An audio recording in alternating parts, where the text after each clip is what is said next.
and tell the Alter Rebbe to stop teaching Chabad Hasidus. Now, the distance from where Reb Nachman lived to where the Alter Rebbe lived, I figured it out. I took out the Google and the maps. It's I think 400 miles. You're from Russia, maybe you guys from Russia know better than the lay of the land, but I believe it's a very long distance. The story is that Reb Nachman returned from Eretz Yisrael. He went home. He put down his bags. He said hello to his wife. And he immediately got onto his horse and wagon, and he went to the Alter Rebbe to fulfill what Avram Kaliskin asked of him. And what was the mission? To convince the Alter Rebbe to tell him, in his name, to stop teaching Chabad Hasidus. Gets to the Alter Rebbe, and the next thing you know, that the Alter Rebbe is continuing to teach more and more, and it seems that not only did he gave over the message, but not only did he fail in convincing the Alter Rebbe, it seems to me that the Alter Rebbe convinced Reb Nachman that this is what the world needs now, the teaching of Chabad Hasidus specifically. I don't have, there's no letter I can point to or writing, but that's the sense I get by putting it all together. Be that as it may, the fact is that they remained good. I don't even say Chaverim. The Alter Rebbe was 27 years older than them. They remained friends. So that's number one. That the Breslov and Chabad were good. And even in Russia, this I heard from Siddim, who I knew in the 1920s and 30s and 40s and 50s. The Breslov Hasidim in Russia and Ukraine were always very good with the Lubavitchers. And in fact, they learned in our Chadorim, because who made the Cheders in the underground, the Chabad Hasidim? And they learned there. And there are families in Lubavitch today that their parents and grandparents were Breslov. What? One lives here. One lives here. There's probably more than one lives here.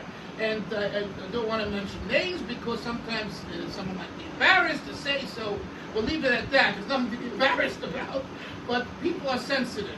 The bottom line is that Breslov Hasidim and Chabad were very, very close. And I want to say another thing.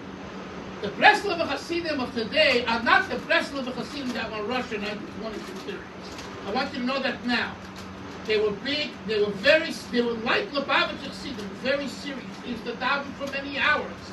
And they had Mesiras Nefesh. The one major difference is, what do you think the major difference is? They were into Spaidudus and we were into Spainanus. Spaidudus, and another thing, they ran a lot to Uman. And Lubavitch Hasidim did not run a lot to a basic place. I know it's not popular to say that, but I'm telling you, the fact's on the ground. You can take it and twist it and do whatever you want. And I heard this from big Chassidim. There was no such a thing. They went once in a while to a cave, especially running to a cave on Rosh Hashanah was unheard of by in Lubavitch.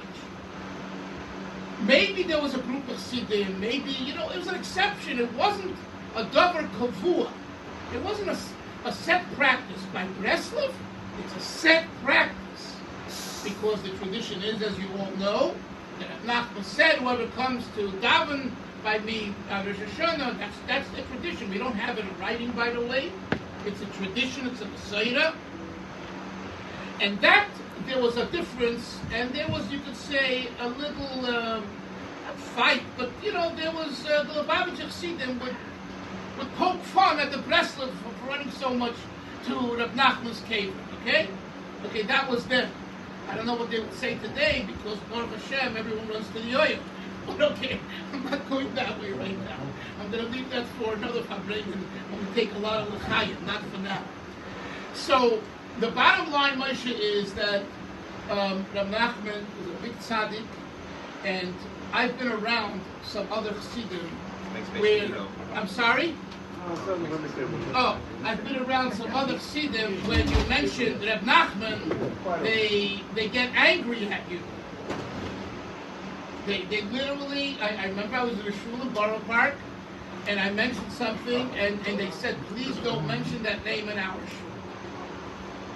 That's how upset they are. It's one specific group, which I wrote about at length in my book on Best of Chabad.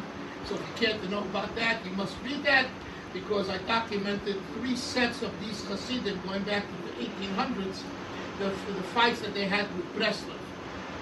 But most other Hasidim were not that way. So today's Breslov is not the authentic Breslov as it was once upon a time. You had people who were Oivdei Hashem. I'm not saying there aren't anyone like that. I want to make it clear. I met Rabbi Yaakov Meir Shechter in Yerushalayim. He must be a very old man, and he is that type of person. But there were individuals. There was a Yid, Rabbi Yitzchak Bender, who came from Russia to Los Angeles. He was also a Breslover, very serious person.